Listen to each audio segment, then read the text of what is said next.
बीजापुर से मिल रही है, जहां नक्सलियों ने आईईडी ब्लास्ट किया है। आईईडी ब्लास्ट में एक जवान के शहीद होने की जानकारी मिली है, तो वहीं 3 जवान घायल बताए जा रहे हैं।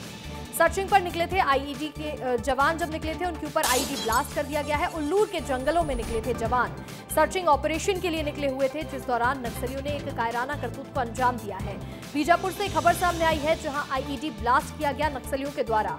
आईईडी ब्लास्ट में एक जवान की जान गई है, एक जवान शहीद हुए हैं, तो वहीं 3 जवान घायल बताए जा रहे हैं। सर्चिंग पर निकले थे सभी जवान और इस दौरान आईईडी ब्लास्ट किया गया।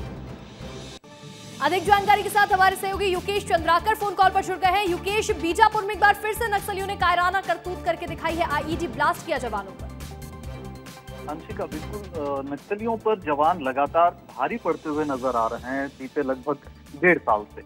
इस दौरान नक्सली इस हद तक के टूट चुके हैं, इनका संगठन जो है इस हद तक के कमजोर हो चुका है कि ये बहुत छोटी छोटी टुकड़ियों में बंट करके जवानों को इस तरह से नुकसान पहुंचाने की बहुत सारी कोशिशें कर रहे हैं, जिनमें जवानों को बहुत मामूली चोटें लगती आई हैं अब तक के। लेकिन ये एक बड़ा हादसा बनकर के सामने आया कि यहाँ पर हमारा एक जवान जो है वो शहीद हो गया। ये बेहद दुखद स्थिति बन रही है यहाँ पर कि एक जवान का नुकसान होना वाकई जवानों के लिए एक बहुत बड़ी क्षति होकर के सामने आती है। जिस तरह से केंद्रीय गृह मंत्रालय की तरफ से नक्सलियों के खात्मे को लेकर के बरसात में भी मूवमेंट चलाने की बात की गई, उसके बाद से लेकर के लगातार पूरे बस्तर में ऐसे इलाकों में जहां पर जो बहुत नक्सल प्रभावित क्षेत्र हैं, वहां पर जवानों की मुस्तैदी देखते ही बन रही है।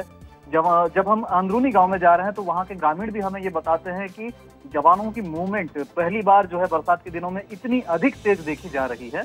लेकिन दूसरी तरफ नक्सली जो रणनीति बनाते हैं कि जब वे कमजोर होते हैं तो बहुत छोटी छोटी टुकड़ियों में बढ़कर 2-3 की संख्या में बढ़ करके इस तरह से आईडी प्लांट करते हैं, जिनसे बचने के लिए, जिनको खोजने के लिए जवान बहुत मुस्तैदी से काम भी करते हैं, लेकिन कई बार किस्मत साथ नहीं देती है और हमारे जवान घायल होते हैं। जिस तरह से आज एक जवान हमारा शहीद हो गया, एक बड़ा नुकसान हो गया। अंशिका जी बिल्कुल युकेश, देखिए कई बार देखा है कि जब नक्सली कमजोर पड़ने लगते हैं तो इस तरह से बौखला जाते हैं और उसके बाद इस तरह की करतूत को अंजाम देने लगते हैं।